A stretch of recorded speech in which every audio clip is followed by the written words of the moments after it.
അതുപോലെ മന്ത്രം കിട്ടിയ ഉടനെ കുറേ നമുക്ക് ദുരനുഭവങ്ങൾ ചിലപ്പോൾ വരാം. ഹനുമാനെ ജപിച്ചാൽ കൂട്ടുകാർ തെറ്റിപ്പോകുമെന്ന് പറഞ്ഞുണ്ടാക്കും. ഇപ്പോൾ every thought is nothing but a name and a form. മന്ത്രം എന്താണ്? മന്ത്രവും ഒരു നാമവും ഒരു രൂപമാണ്. നിങ്ങൾ ജപിക്കാനിരിക്കുമ്പോഴാണ് കൂടുതൽ ചിന്ത വരിക. 48 മിനിറ്റ് നിങ്ങൾ അതുപോലെ ഏകാഗ്രമായി ലയിച്ചിരുന്നാൽ then you need not look back, you need not worry about anything. You have become a master of your mind. A yogi is a master of his mind. ഇപ്പം രാമനാമം ജപിക്കുമ്പോൾ നമ്മളിലെ പൂർവ്വജന്മ പാപങ്ങളെല്ലാം ഹരിക്കാനും ക്രിയേറ്റീവ് എനർജി ഉണർത്താനും പ്രാണശക്തിയെ കൂട്ടാനും സാധിക്കും. അപ്പോൾ ഫിസിക്കൽ ഹെൽത്തിന് ഏറ്റവും വേണ്ടപ്പെട്ട നാമമാണ് രാമനാമം.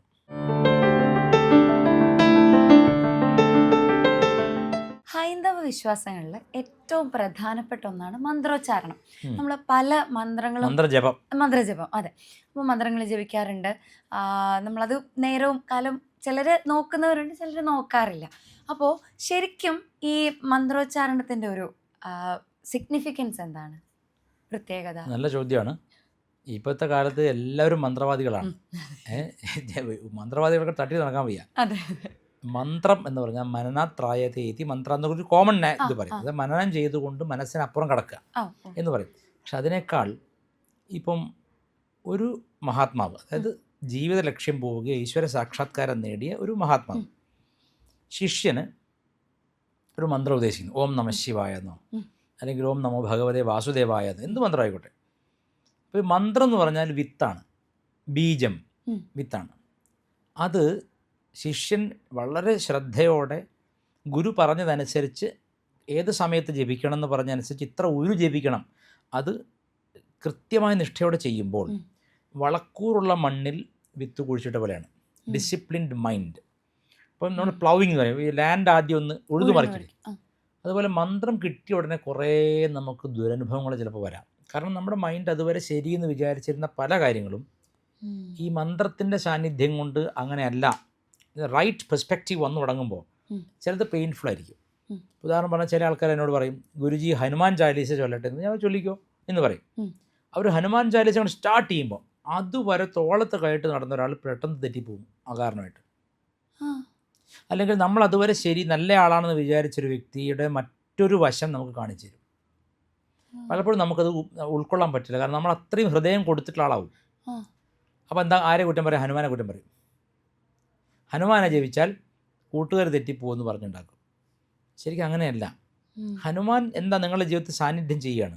അപ്പോൾ എന്താ സംഭവിക്കുന്നത്? അതുവരെ നിങ്ങളുടെ ചോര ഊറ്റി കുടിച്ചിരുന്ന ഒരു ഇത്തിൽ കണ്ണിയെ കാണിച്ചു തന്നു അല്ലേ? അപ്പോൾ സത്യത്തിൽ താങ്ക്ഫുൾ ആയിരിക്കണം അല്ലേ? അപ്പോൾ എപ്പോഴും എൻ്റെ ഗുരു അമ്മ എപ്പോഴും പറയും, എപ്പോഴും തുടക്കക്കാരനെ പോലെ ഇരിക്കണം. എത്ര ഉയർന്നാലും ഇപ്പോൾ തുടങ്ങിയതോട് കൊച്ചു കുഞ്ഞിൻ്റെ ഭാവം അല്ലേ? ഒരു പൂജ, എൻ്റെ മുത്തശ്ശൻ പൂജ ചെയ്യുന്നത് അങ്ങനെ വെച്ചാൽ പൂജയ്ക്ക് ഇരുന്ന് കഴിഞ്ഞാൽ ആദ്യമായിട്ട് പൂജ ചെയ്യാൻ തോന്നും കണ്ടാൽ. വെച്ചാൽ അത്ര ശ്രദ്ധയോടെ ഭഗവാനെ കുളിപ്പിക്കുന്നതും ഭഗവാനെ വസ്ത്രം ഉടുപ്പിക്കുന്നതും ഭഗവാന് പൊട്ടുപൊട്ട് കൊടുക്കുന്നതും ആ ശ്രദ്ധയാണ്. അപ്പോൾ കൊച്ചു കുഞ്ഞിൻ്റെ നിഷ്കളങ്കമായ മനസ്സാണ് നമ്മൾ ആദ്യം ഡെവലപ്പ് ചെയ്തെടുക്കേണ്ടതിൽ. എനിക്കറിയാം എന്ന് പറയാൻ അങ്ങനെയൊന്നും ഒരിക്കലും ഇത് നടക്കില്ല.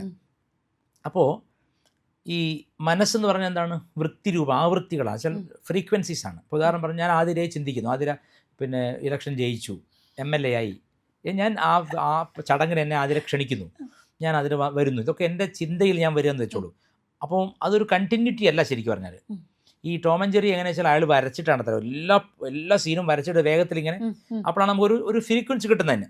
അതുപോലെ ഇൻഡിവിജ്വലായിട്ടുള്ള ഒരു നാമവും ഒരു രൂപവുമാണ് ഒരു ചിന്ത. ആതിര, ആതിര എന്നൊരു പേര്, നാമം. ആതിര എന്നൊരു രൂപം അല്ലേ? ആതിര നിയമസഭയിൽ സത്യപ്രതിജ്ഞ ചെയ്യുന്നു. അപ്പം ഞാനത് കാണാനിരിക്കുന്നു. നിയമസഭ ഒരു പേരാണ്, ഒരു രൂപമാണ്. സത്യപ്രതിജ്ഞ ഒരു പേരാണ്, അതൊരു ചടങ്ങ്, അതൊരു രൂപമുണ്ട്. അപ്പോൾ every thought is nothing but a name and a form. ഒരു രൂപവും ഒരു നാമവും ചേരുമ്പോഴാണ് ഒരു തോട്ട് ഉണ്ടാകുന്നത്. Without language there can be thoughts. There can be of course emotions, but it cannot be expressed. അപ്പോൾ ഒരു തോട്ട്, ഒരു ചിന്ത എന്ന് പറഞ്ഞാൽ എന്താണ്? ഒരു നാമവും ഒരു രൂപമാണ്. അങ്ങനെ അസംഖ്യം ലക്ഷക്കണക്കിന് നാമങ്ങളും രൂപങ്ങളും ഒരു മനുഷ്യൻ്റെ ഉള്ളിൽ കൂടെ ഒരു ദിവസം കടന്നു പോകുന്നുണ്ട്. ചായ കുടിക്കണ്ടേ, ചായ ഒരു നാമമാണ്. ഒരു രൂപമുണ്ട്, അതിന് കപ്പിൽ ചായ വരുന്നു അല്ലെങ്കിൽ ഗ്ലാസ്സിൽ ചായ വരുന്നു, നമ്മുടെ മനസ്സിൽ അതിനെപ്പറ്റി ഒരു ഫോമുണ്ട്. അപ്പോൾ ഒരു രൂപവും ഒരു നാമവും ചേരാതെ എന്തില്ല, ഒരു ചിന്തയില്ല. അല്ലെങ്കിൽ ഒരു ചിന്ത എന്ന് പറഞ്ഞാൽ എസെൻഷ്യലി എന്താണ്, ഒരു രൂപവും ഒരു നാമവും. അങ്ങനെ അസംഖ്യം നാമങ്ങളും രൂപങ്ങളും നമ്മുടെ മനസ്സിൽ കൂടെ കറങ്ങിക്കൊണ്ടിരിക്കുകയാണ്. ഈ പ്രപഞ്ചം തന്നെ നാമരൂപാത്മകമാണല്ലേ.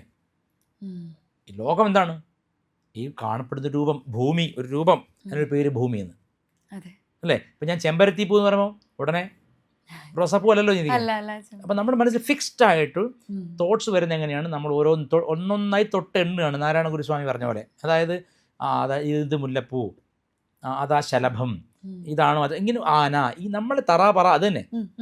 അപ്പോൾ എല്ലാ ചിന്തകളുടെയും മൂലം എന്ന് പറയുന്നത് നാമവും രൂപമാണ് അല്ലേ. അതിൽ വ്യത്യാസമല്ലോ. ക്രിസ്ത്യാനിക്കും അങ്ങനെയാണ്, ഹിന്ദുവിനും അങ്ങനെയാണ്, കമ്മ്യൂണിസ്റ്റുകാരനും അങ്ങനെ, ആർക്കും അങ്ങനെയാണ്. അപ്പോൾ ഈ അനേക നാമരൂപങ്ങളുടെ നിയന്ത്രണമില്ലാത്തൊരു ഫ്രീക്വൻറ്റ് വിസിറ്റിംഗ് ആണ് ഒരു സ്പേസിലേക്ക്. നിരന്തരം നമ്മൾ വേണമെങ്കിലും വേണ്ടെങ്കിലും ചിന്തകൾ വരിക. ഏതുപോലെ എന്നറിയോ, ജ്വരം പിടിച്ച് പനി പിടിച്ചാൽ അങ്ങനെ ഉണ്ടാവും. പനി പിടിക്കുമ്പോൾ നമുക്ക് ഉറങ്ങാൻ പറ്റില്ല, ഒരുപാട് ചിന്തകൾ വെറുതെ, നമുക്കിതെങ്ങനെ കൺട്രോൾ ചെയ്താൽ പറ്റുമെന്ന് വിചാരിക്കും. അപ്പോൾ യഥാർത്ഥ സുഖം എവിടെ നിൽക്കുന്നറിയോ, ഈ രൂപവും നാമവും നിശ്ചലമാകുമ്പോൾ സുഖമുണ്ടാവും. ഉദാഹരണത്തിന് നമ്മൾ പറയില്ല ബ്രെത്ത് ടേക്കിംഗ്. ഇപ്പോൾ ചില ഒരു മൂന്നാറിൽ ഇപ്പോൾ കാണാൻ വലിയ ഭംഗിയൊന്നുമില്ല, അല്ലെങ്കിൽ സ്വിറ്റ്സർലൻഡിൽ പോയി, അല്ലെങ്കിൽ കൈലാസത്ത് പോയി. കൈലാസം ആദ്യമായിട്ട് കണ്ട ഒരുപാട് ആളുകൾ എനിക്കറിയാം. ആദ്യത്തെ അവർ എക്സ്പ്രഷൻ എന്താ അറിയോ, തോട്ട്സ് ഇല്ലാതാവണം. കൈലാസം കാണുമ്പോഴേക്ക് മൈൻഡ് ഫ്രീസായി. ഇതുപോലെ അറിയാം, പെട്ടെന്ന് നമ്മുടെ മുറിക്കകത്ത് നമ്മൾ ഉറക്കത്തിൽ കണ്ണിങ്ങനെ തുറന്ന ഒരു ആനയെ കണ്ട് അങ്ങനെ ഉണ്ടാവും. ചിലപ്പോൾ അതോടെ സമാധിയാവും. പക്ഷേ നമുക്ക് നമ്മുടെ സെസേഷൻ ഓഫ് തോട്ട്, ചിന്തയെ പറയുന്നിടത്ത് നിർത്താൻ കഴിയുമോ? യു ആർ എ യോഗി. ചിന്തകളെ നിങ്ങൾക്ക് പറയുന്നിടത്ത് നിർത്താൻ പറ്റുമോ? മതി, ഇനി ചിന്തിക്കണ്ട, അങ്ങനെ പറ്റുമോ? It's very difficult.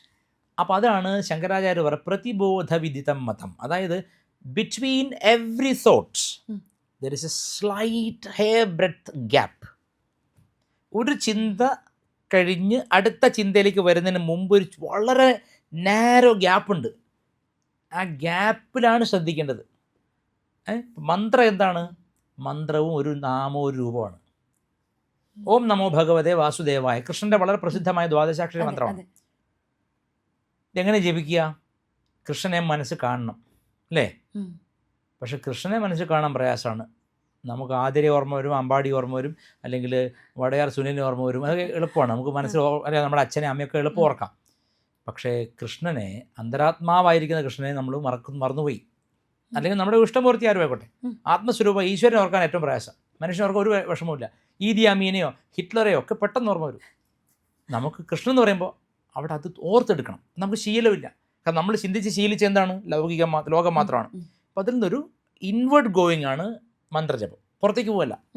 ഇതുവരെ പുറത്ത് എല്ലാ ചിന്തകളിലും രമിച്ചിരുന്ന മനസ്സിനോട് അകത്തേക്ക് വരെ ഇൻവൈറ്റ് ചെയ്യാണ്. So mantra initiation is an invitation to the inner world. അകക്കാമ്പിലേക്ക്, ഹൃദയത്തിലേക്ക് ഒരു മടക്കയാത്രയാണ് മന്ത്രജപം. അപ്പോൾ കൃഷ്ണനെ കാണാൻ വേണ്ടി ശ്രമിക്കുന്നു. കൃഷ്ണൻ രൂപം, ആ രൂപം ഞാൻ പറഞ്ഞ ഫോമാണ്. കൃഷ്ണൻ രൂപം, ഓടക്കുള്ള കൃഷ്ണൻ അല്ലെങ്കിൽ വെണ്ണ പിടിച്ച കൃഷ്ണൻ എന്തോ കാണുന്നു. ആ കൃഷ്ണനെ മനസ്സുകൊണ്ട് അഭിഷേകം ചെയ്യുന്നു, മനസ്സുകൊണ്ട് കൃഷ്ണനെ ഒരുക്കുന്നു, കൃഷ്ണന് നല്ല പലഹാരങ്ങൾ ഊട്ടിക്കൊടുക്കുന്നു. ഇങ്ങനെയൊക്കെ ചെയ്ത് അപ്പോഴൊക്കെ എന്ത് ചെയ്യുന്നു, മനസ്സിൽ ഓം നമോ ഭഗവതേ വാസുദേവായ, ഓം നമോ ഭഗവതേ ഇങ്ങനെ ജപിച്ചുകൊണ്ടാണ് ചെയ്യുന്നത്. അപ്പോൾ ഇതെന്താണ് ആക്ടിവിറ്റി? അത്രയും നേരം കൃഷ്ണനെ സ്മരിക്കുമ്പോൾ അതും ചിന്ത തന്നെയാണ്. അതിന് ഗുണം എന്താണ്? അത് എൻ്റെ ഗുരു അമ്മ സദ്ഗുരു ശ്രീ മാതാ അമൃതാനന്ദമയി ദേവി നല്ലൊരു ഉദാഹരണം പറയും. വലിയ വീടുകൾക്ക് വലിയ മതിൽ നല്ലോണം പെയിൻ്റൊക്കെ അടിച്ചിട്ട് അവിടെ ഒരു സാധനം എഴുതി വെക്കും, പരസ്യം പതിക്കരുത് അല്ലേ. പരസ്യം പതിക്കരുത് എന്നുള്ളത് ഒരു പരസ്യമല്ലേ അല്ലേ. ആ പരസ്യം കൊണ്ട് എന്താ ഗുണം? മറ്റു പരസ്യമൊന്നും അവിടെ ആരും ഒട്ടില്ല. അതുപോലെ മന്ത്രജപത്തിൽ നടക്കുന്നത് അത് തന്നെയാണ്. അനേക ലക്ഷം ചിന്തകൾ, നാമരൂപങ്ങളെ ഒരു നാമം കൊണ്ടും ഒരു രൂപം കൊണ്ടും ഇല്ലാതാക്കുകയാണ്. At least for a period of time, maybe for ഒരു മുഹൂർത്തം. ഒരു 48 മിനിറ്റാണ് ഒരു മുഹൂർത്തം എന്ന് പറയുന്നത്. ഒരു മനുഷ്യന് ഒരു മുഹൂർത്ത നേരം അവൻ്റെ ചിന്തകളൊന്നുമില്ലാത്ത അവസ്ഥ കൈവരിക്കാമെങ്കിൽ അവൻ ആ സെക്കൻഡ് മുതൽ യോഗിയാണ്. Simple task but very difficult to perform. Easier said than done. അപ്പോൾ ഈ ഇത്രയും മന്ത്രം ജപിക്കുന്നു, ചിലർ ഒറ്റക്കാലിൽ നിൽക്കുന്നു, ചിലർ തലകുത്തി നിൽക്കുന്നു. Whole effort is to make your mind still for at least 48 minutes. But that is not possible for a normal human being. For that, അതിന് അയാൾ എന്തൊക്കെ ചെയ്യണം? നിത്യജീവിതത്തെ ഹഠയോഗത്തിലൂടെ ശരീരത്തെയും പ്രാണായാമത്തിലൂടെ മനസ്സിനെയും അടക്കിക്കൊണ്ട് വേണം ജപിക്കാൻ. എളുപ്പത്തിൽ അങ്ങ് ഊത്തിയും ജപിച്ചാലൊന്നും യോഗിയാവില്ല. It may take 48 years for a man to control his mind.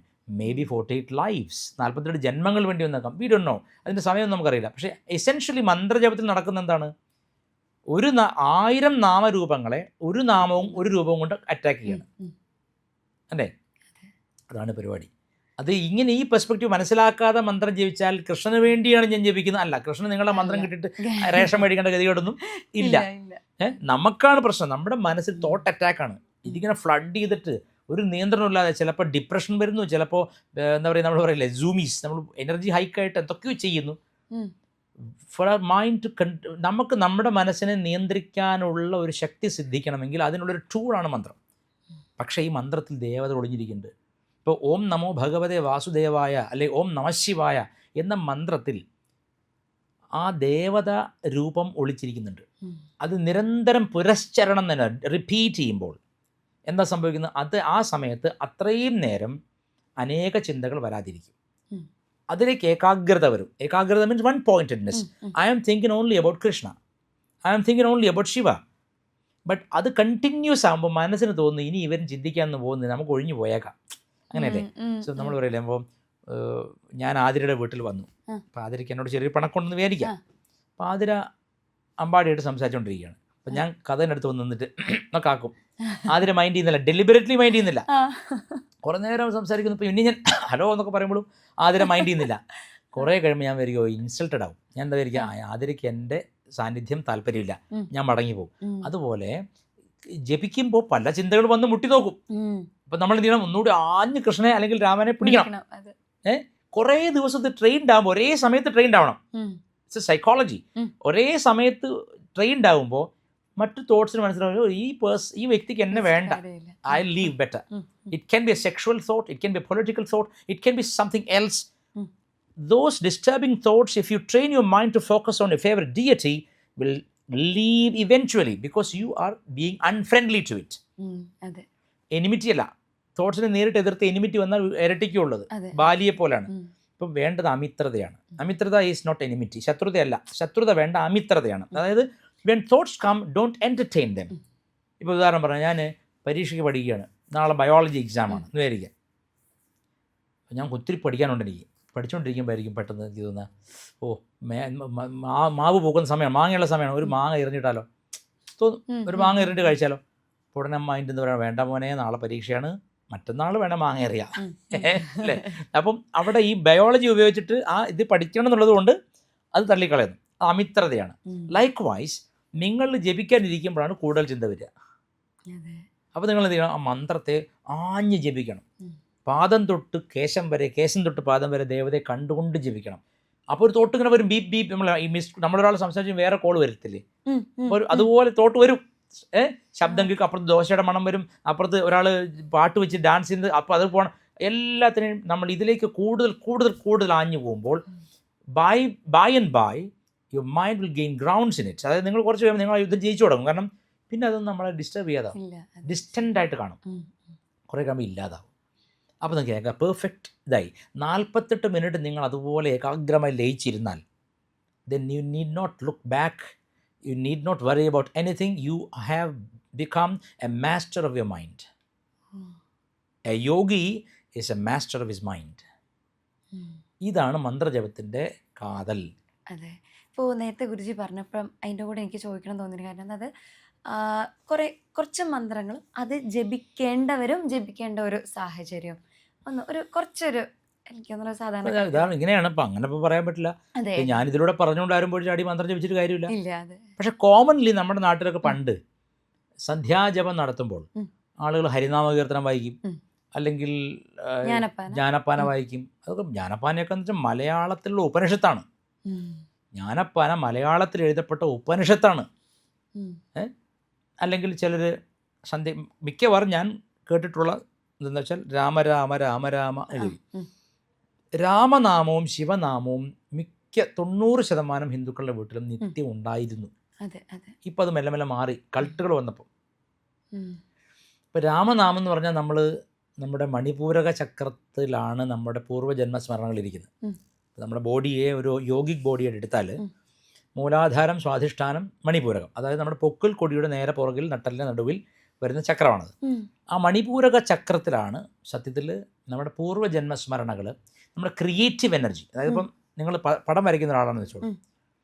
അപ്പം നിങ്ങൾ മണിപൂരക ചക്രം ആക്ടിവേറ്റ് ആണെങ്കിൽ നിങ്ങൾ അസലായിട്ട് വരയ്ക്കും. ഇപ്പം ഞാൻ ഗാന്ധിജിയെ വരച്ച ഉമ്മൻചാണ്ടി കൊണ്ടിരിക്കും. എനിക്ക് അതിനുള്ള എൻ്റെ ക്രിയേറ്റീവ് എനർജി അത്രയേ ഉള്ളൂ. ഇപ്പോൾ യേശുദാസ് 5 മിനിറ്റ് കൊടുത്ത ഏത് പാട്ടും മറ്റാർക്കും പാടാൻ പറ്റാത്ത പാടി വെക്കും. ഇപ്പോൾ ഞാനത് ചിലപ്പോൾ ഒരു 5 ജന്മം എടുത്താലും ചിലപ്പോൾ അങ്ങനെ പാടില്ല. അപ്പോൾ ഓരോരുത്തരുടെ ക്രിയേറ്റീവ് എനർജി വ്യത്യാസമുണ്ട്. അപ്പം നമ്മൾ ഒരു ആൾ ഓട്ടോമാറ്റിക്കലി കുണ്ടലിനി പ്രസാരം അവൻ്റെ മണിപൂരക ചക്രത്തിലെത്തിയാൽ അത് ഒരു ഫയർ പിറ്റാണ്. ശരീരത്തിലൊരു ഹോമകുണ്ഡമാണ് മണിപൂരക ചക്രം. അവിടെ എപ്പോഴും ഫയർ എലിമെൻ്റ് ആണ്. അത് ബോഡിയുടെ നേരെ മധ്യഭാഗം അതാണ് ശരിക്കും. ഒരാൾ നിന്ന് കഴിഞ്ഞാൽ അയാളുടെ സെൻറ്റർ എവിടെയാണ്? ശരിക്കും പൊക്കിൾ കൊടിയാണ്. അതുകൊണ്ട് യോഗ ചെയ്യുമ്പോഴും ചൈനീസ് മാർഷൽ ആർട്സ് ചെയ്യുമ്പോഴൊക്കെ അവർ ബോഡിയുടെ സെൻറ്ററായിട്ട് കണക്കാക്കുന്നത് പൊക്കിളിനെയാണ്. വളയുമ്പോഴും തിരിയുമ്പോഴും ഒക്കെ സെൻറ്റർ അതാണ്. ആ പോയിൻ്റാണ് രാമനാമത്തിൻ്റെ കേന്ദ്രം. എന്ന് വെച്ചാൽ രാം എന്ന ശബ്ദത്തിന് അഗ്നിബീജമാണ്. ഇപ്പം രാമനാമം ജപിക്കുമ്പോൾ നമ്മളിലെ പൂർവ്വജന്മ പാപങ്ങളെല്ലാം ഹരിക്കാനും ക്രിയേറ്റീവ് എനർജി ഉണർത്താനും പ്രാണശക്തിയെ കൂട്ടാനും സാധിക്കും. ഇപ്പം എല്ലാവർക്കും പല്ലില്ലാത്തവർക്കും ജപിക്കാൻ പറ്റുന്ന നാമമാണ് കൃഷ്ണ എന്നൊക്കെ പറയാൻ ബുദ്ധിമുട്ടുണ്ട്. രാമ എന്ന് പറയുമ്പോൾ ഒരു പ്രശ്നമില്ല. രാമ ആർക്കും പല്ലില്ലാത്തവനും പറയാം അല്ലേ? അപ്പോൾ രാമനാമം, കേവല രാമനാമം, കേവല രാമ രാമ രാമ ജപം പോലും നിങ്ങളുടെ ക്രിയേറ്റീവ് എനർജി, നിങ്ങളുടെ ഫയർ പിറ്റിനെ, നിങ്ങളുടെ ബോഡിയിലെ ഹെൽത്തിനെ, ദഹനശക്തിയെ ഒക്കെ ഉണർത്തും. ഇപ്പോൾ ഫിസിക്കൽ ഹെൽത്തിന് ഏറ്റവും വേണ്ടപ്പെട്ട നാമമാണ് രാമനാമം. ഇപ്പോൾ ഈ ഗായത്രി മന്ത്രങ്ങൾ പോലുള്ളത്, ഗായത്രി മന്ത്രം എന്ന് പറയുമ്പോൾ അവിടെ ഇനീഷ്യേഷൻ വേണം, ഉപദേശം വേണം. ചില പൊതുവേ പറയുക അച്ഛൻ, അതായത് പാരമ്പര്യമായി ഉപദേശിക്കപ്പെടുന്ന മന്ത്രമാണ് ഗായത്രി. അച്ഛൻ മകൻ ഉപദേശിക്കുന്ന മന്ത്രമാണത്. അച്ഛൻ മകൻ്റെ ചെവിയിൽ ഉപദേശം എന്താണ്? സവിതൃ മന്ത്രമാണ്. അതായത് സാവിത്രി മന്ത്രമാണ്. ശരി, ഗായത്രി എന്നതിൻ്റെ മീറ്ററാണ്, അതിൻ്റെ വൃത്തമാണ്. നിചൃത് ഗായത്രി എന്ന് പറയും, 24 അക്ഷരം ഒന്ന് കുറഞ്ഞു വരുന്നത്. ഗായത്രി മന്ത്രം വൃത്തത്തിൻ്റെ പേരിൽ അറിയപ്പെടുന്നത്. സത്യത്തിൽ അതിൻ്റെ പേര് സാവിത്രി മന്ത്രം എന്നാണ്. സവിതാവിൻ്റെ മന്ത്രമാണ്. സവിതാവ് എന്ന് പറഞ്ഞാൽ ആരാണ്? പ്രസവിതാവാണ്. ആരാണത് പ്രസവിക്കുന്നത്? പ്രാണികളെ മുഴുവൻ പ്രസവിക്കുന്നത് സൂര്യൻ്റെ ബലമാണെന്നുള്ളത് വൈദിക സങ്കല്പമാണ്. ഇപ്പോൾ സൂര്യ ശബ്ദത്തിനർത്ഥം ശൂന്യ പ്രാണി പ്രസവേ എന്നാണ്. അതിന് ധാതു. എല്ലാ പ്രാണികളെയും പ്രസവിക്കുന്നത് കൊണ്ട് സൂര്യൻ എന്ന് പേര്. സൂര്യൻ എല്ലാവരുടെ അച്ഛനായിട്ടാണ് സങ്കല്പിക്കുന്നത്, ബീജദാതാവായിട്ടാണ്. നമ്മൾ പ്രസവിച്ച് കഴിഞ്ഞ കുട്ടികൾക്ക് ഈ മഞ്ഞ നിറം ചിലപ്പോൾ ബോഡി അവരെ സൂര്യനെ കാണിക്കും, വെയിൽ കൊള്ളി. ഇത് വേദത്തിലുണ്ട്. ഹരിമാണെന്നൊരു അസുഖം വെച്ചാൽ ദേഹം മഞ്ഞ കലർന്ന കഫത്തിൻ്റെ നിറത്തിൽ പച്ചയാവും ബോഡി. അത് ഹാർട്ട് ഡിസീസാണെന്നാണ് പറയാം പണ്ട്. ആ കുഞ്ഞിനെ വെയിൽ കൊള്ളിച്ചാൽ സൂര്യൻ അത് ഏറ്റെടുത്തോളും എന്നാണ് വേദത്തിൽ അതിമനോഹരമായിട്ടുള്ളൊരു കൽപ്പന. ഹേ പൂഷാവേ, സൂര്യനോടാണ്. ഈ ഹരിമാണം എൻ്റെ കുഞ്ഞിൻ്റെ ശരീരത്തിന് ചേരുന്നില്ല, ഇത് നീ തത്തയ്ക്ക് കൊടുക്കുമെന്ന്. ദിസ് കളർ ബോഡിയിൽ ആ കളർ വരും, അത് എൻ്റെ കൊച്ചിന്, അത് ആ കൊച്ചു മരിച്ചു പോകും അങ്ങനെ അത് കൂടിയാൽ. ഇത് എടുത്തിട്ട് നീ തത്തയ്ക്ക് കൊടുക്കുക. ഇത് ബ്യൂട്ടിഫുൾ ആണ്.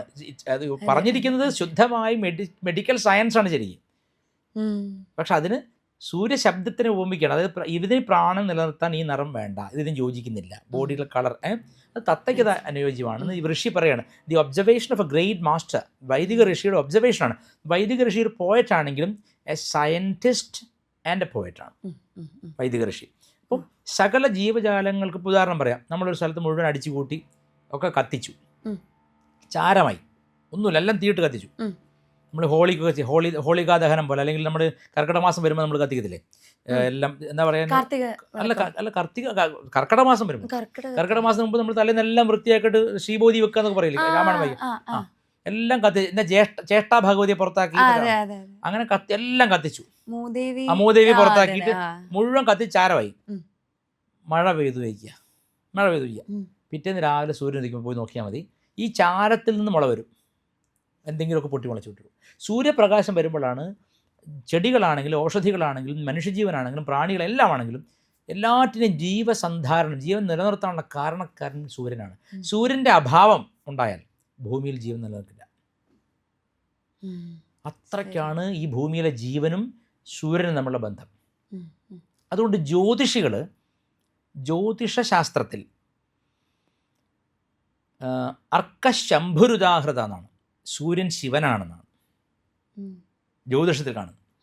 കാരണം എല്ലാവരുടെയും അച്ഛൻ, പിതാവ് അഗ്നി നക്ഷത്രമാണല്ലോ.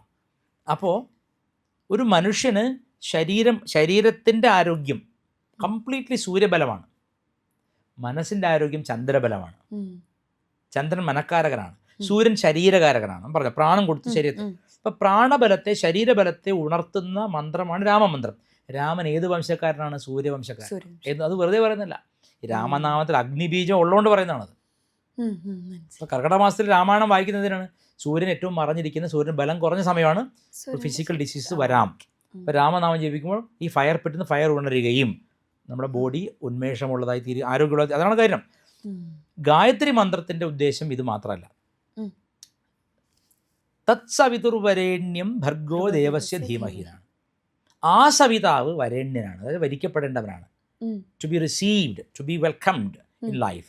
എന്താ കാരണം? ഭർഗോ ദേവസ്യ, ആ ദേവൻ്റെ, ഏത്? സൂര്യദേവൻ്റെ ഭർഗ, അതായത് ജ്യോതിസിനെ, തേജസ്സിനെ ഞങ്ങളിതാ ധ്യാനിക്കുന്നു. എന്തിനു വേണ്ടി? ധിയോയോ നഃ, ഞങ്ങളുടെ ബുദ്ധി പ്രചോദിപ്പിക്കപ്പെടട്ടെ. അപ്പോൾ ഗായത്രി മന്ത്രത്തിൻ്റെ സ്കോപ്പ് ഫിസിക്കലാണ്. ഓഫ് കോഴ്സ് സൂര്യാരാധനയാണ്, ഫിസിക്കലി ബെനിഫിറ്റ് ചെയ്യും. പിന്നെയോ ബുദ്ധി ഉണർത്തും. ഏതുതരം ബുദ്ധിയെ? വൈദിക ബുദ്ധി ഉണർത്തും. നമ്മുടെ യാജ്ഞിക പാരമ്പര്യ സംസ്കാരത്തെക്കുറിച്ചുള്ള നമ്മുടെ അഭിമാന ബോധത്തെ, മറഞ്ഞു കിടക്കുന്ന നമ്മുടെ അറിവുകളെ, പിന്നെ നമ്മൾ ഇതുവരെ ടാപ്പ് ചെയ്യാത്ത ഇൻ്റലക്ച്വൽ കപ്പാസിറ്റീസിനെയൊക്കെ ഉണർത്താൻ ഗായത്രി മന്ത്രം സഹായിക്കും. അപ്പോൾ അത് ഉപദേശിക്കപ്പെടേണ്ട മന്ത്രമാണ്. അതായത് എല്ലാവർക്കും, അപ്പോൾ എല്ലാവർക്കും വേണ്ടി, അതിന് വേണ്ടിയിട്ടാണ് നമ്മൾ പറയും, പണ്ടുള്ളൊരു തമാശയായിട്ട് പറയും, കാരണം പറയാൻ പാടില്ലെങ്കിലും വർണ്ണത്തെ പറയാം, ശൂദ്ര ഗായത്രി എന്ന് പറയാം. എന്താണെന്ന് വെച്ചാൽ ആദിത്യ ഹൃദയമാണ്. അത് പണ്ടുള്ളവർ പറയുന്നതാണ്. രാമായണത്തിൽ ആദിത്യ ഹൃദയം അഗസ്ത്യൻ, ശ്രീരാമചന്ദ്രസ്വാമി സൂര്യവംശ രാജാവാണ്, ഇക്ഷ്വാകു വംശ. അത് രാമൻ തളർന്നിരിക്കുകയാണ്. എന്താണ് കാരണം? കാലങ്ങളെ കാട്ടിൽ അലയുകയാണ്, ഭാര്യയെ തട്ടിക്കൊണ്ടുപോയി. പഴയ പോലെ ശാരീരിക ബലം അനുഭവിക്കുന്നില്ല. കാരണം ഇത് എക്സസൈസ് ഉണ്ടാവില്ല, ചിലപ്പോൾ അവർ അലഞ്ഞടക്കുക, ആഹാരം ചിലപ്പോൾ ഫലമൂലാദികളായിരിക്കും. രാവണനോ നിത്യ ജിമ്മുകാരനാണ്. അത് രാവണൻ എന്ന് പറഞ്ഞാൽ ദേവലോകത്തെ അസുരലോകത്തെ ഒക്കെ ആക്രമിക്കാൻ കഴിവുള്ള അതിഭീകര യോദ്ധാവാണ്. അവൻ്റെ പട്ടാളക്കാരാണ്, മായായുദ്ധക്കാരുമാണ്. ഇവനെ എങ്ങനെ ഞാൻ ജയിക്കും എന്നൊരു തോട്ട് അർജുനന് വന്ന പോലെ ഒരു തോട്ട് വരികയാണ്. എന്താണ്? ഞാൻ എങ്ങനെ ഇവനെ ആക്രമിച്ച് സീതയെ വീണിട്ട് ഇവൻ്റെ കോട്ട കണ്ടുവിനെ തലവിട്ടാണ്. ഇപ്പോൾ രാമൻ അല്പം തളർന്നിരിക്കുമ്പോൾ ഫിസിക്കലി ആൻഡ് മെൻ്റലി അവിടെ അഗസ്ത്യമുനി വരികയാണ്. ആരാണ് അഗസ്ത്യമുനി? അഗസ്ത്യമുനി പറഞ്ഞാൽ എപ്രകാരമാണോ മഹാവിഷ്ണുവിന് വാമനാവതാരം, അതുപോലെ ശിവൻ്റെ വാമനാവതാരമാണ് അഗസ്ത്യർ. വാമന ശിവനാണ് അഗസ്ത്യർ. 3 അടി ഉയരമുള്ള കുറുമുനി എന്ന് പറയും. പൊക്കം കുറഞ്ഞ ശിവനാണ് അഗസ്ത്യർ. കിരിമഞ്ജു എന്നാണ് തമിഴിൽ വരും, സോറി കന്നഡയിൽ കിരിമഞ്ജു. കിരിന് ഉയരം കുറഞ്ഞത്, കിരിമഞ്ജു ചെറുത് എന്നർത്ഥം. കിരിമഞ്ജുനാഥ് എന്ന് പറഞ്ഞാൽ സാക്ഷാൽ മഞ്ജുനാഥൻ തന്നെയാണ്, കൈലാസനാഥനാണ്. പക്ഷെ അത് ചെറിയ മിനിയേച്ചറാണ്. വിഷ്ണു തന്നെയാണ് വാമനൻ എന്ന് പറഞ്ഞ പോലെ. അവിടെ വരികയാണ് അഗസ്ത്യർ. അഗസ്ത്യർ വന്നിട്ട് ആദിത്യ ഹൃദയം ഉപദേശിക്കുകയാണ്. എന്തിനു വേണ്ടി? രാമൻ ശരീരബലം വീണ്ടെടുക്കണം, മനോബലവും വീണ്ടെടുക്കണം. ആദിത്യ ഹൃദയം 3 പ്രാവശ്യം ആചമനം ചെയ്ത് പ്രോക്ഷണം ചെയ്ത് 3 വട്ടം ഉച്ചരിച്ച ശേഷം യുദ്ധത്തിന് വേണ്ടി എഴുന്നേറ്റ് നിന്നാണ് ആര്? രാമൻ. ആ എഴുന്നേറ്റ് നിന്ന് നിപ്പ് രാവണൻ മരിച്ചിട്ടാണ് ഇരുന്നത്. അത്ര അപ്പോൾ അതാണ്. അപ്പോൾ ആദിത്യ ഹൃദയം ജപിക്കുന്നത്, ഇപ്പോൾ ഉപദേശം കിട്ടിയിട്ടില്ല, ഗായത്രി കിട്ടാത്തവർക്ക് ആദിത്യ ഹൃദയം ധാരാളം മതിയാവും. രാമനാമവും ആദിത്യ ഹൃദയവും വളരെ പ്രധാനപ്പെട്ടതാണ്. ആദിത്യ ഹൃദയം രാവിലെ സൂര്യൻ ഉദിച്ചു വരുമ്പോൾ തന്നെ ജപിക്കുന്നത് പണ്ട് പല ഗ്രഹങ്ങളിലും ഇതാണ്. ഈ ഗായത്രി ഉപദേശിക്കപ്പെട്ടിട്ടുണ്ടെങ്കിൽ ഗായത്രി ജപിക്കും. ഗായത്രിക്ക് പക്ഷേ എനിക്ക് തോന്നുന്നു ഗായത്രി കുറെ കൂടെ മോക്ഷവിദ്യയാണ്. കാരണം ഗായത്രി ബ്രഹ്മവിദ്യയാണ്. വെച്ചാൽ ഗായത്രി ബ്രഹ്മവർച്ചസത്തെ, അതായത് ആത്മീയ തേജസ്സിനെ വളർത്തുന്നതാണ്. അതേസമയത്ത് ആദിത്യ ഹൃദയത്തിന് പല ഗുണങ്ങൾ വേറെയുണ്ട്. അതായത് കോർട്ട് കേസ്, വഴക്ക്, വ്യവഹാരം, ഇതിനൊക്കെ വിജയിക്കാമെന്ന് പറയും. അതിന് പല ഫലസിദ്ധിയുണ്ട്. യുദ്ധം, സംഗ്രാമം, തെരഞ്ഞെടുപ്പ്, അത് യുദ്ധമാണല്ലോ, അതൊക്കെ ജയിക്കാൻ പറ്റുമെന്നാണ് പറയുന്നത്. അതെ അതെ. ചെറിയ മന്ത്രം, ഒരു സ്തോത്രം പോലെ തോന്നും, പക്ഷെ മന്ത്രം ഉണ്ടല്ലോ, മന്ത്രാക്ഷരം ഉണ്ട്.